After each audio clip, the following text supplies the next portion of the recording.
في تلك الليلة لم يكن هناك ما يستدعي القلق. الساعة تجاوزت 11 بقليل. الهدوء كان طبيعياً، مريحاً أكثر من اللازم. كنت أجلس وحدي، أراجع بعض الأوراق القديمة التي وجدتها في درج مهمل. أشياء عادية لا تحمل أي معنى، إلى أن ظهرت ورقة واحدة مختلفة. كانت مطوية بعناية، موضوعة فوق البقية كأنها تنتظرني. فتحتها ببطء. لا تطفئ الضوء الليلة. ابتسمت. ظننتها مسحة سخيفة، ورقة بلا قيمة. نهضت متجها إلى الغرفة الأخرى، وقبل أن أخطو خطوة واحدة انطفأ الضوء. ليس انقطاعا عاما، فقط هذه الغرفة. توقفت. سمعت حركة خافتة خلفي، كأن أحدهم يغير مكانه ببطء. استدرت. لا شيء. أعدت تشغيل الضوء. عاد كل شيء طبيعيا، إلا أن الورقة لم تعد حيث تركتها. كانت الآن فوق الطاولة المقابلة، مفتوحة، والجملة تغيرت. قلت لك لا تطفئ الضوء. الضوء لا يحب أن يفاجأ، تماما مثلك. شعرت ببرودة غير مفهومة. الهواء صار أثقل، كأن الغرفة تضيق ببطء. جلست محاولا تهدئة أنفاسي.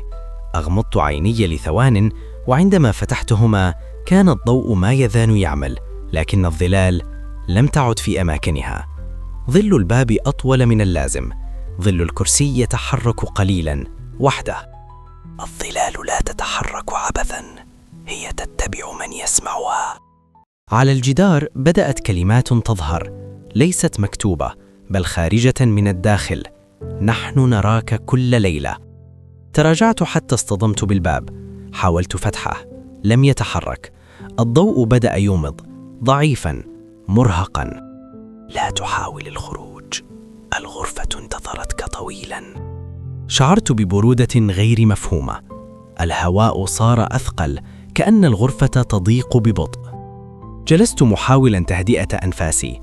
أغمضت عيني لثوان، وعندما فتحتهما كان الضوء ما يزال يعمل، لكن الظلال لم تعد في أماكنها.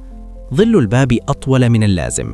ظل الكرسي يتحرك قليلا وحده. الذي لا يستطيع أن يتحرك بنفسه يقلد الآخرين.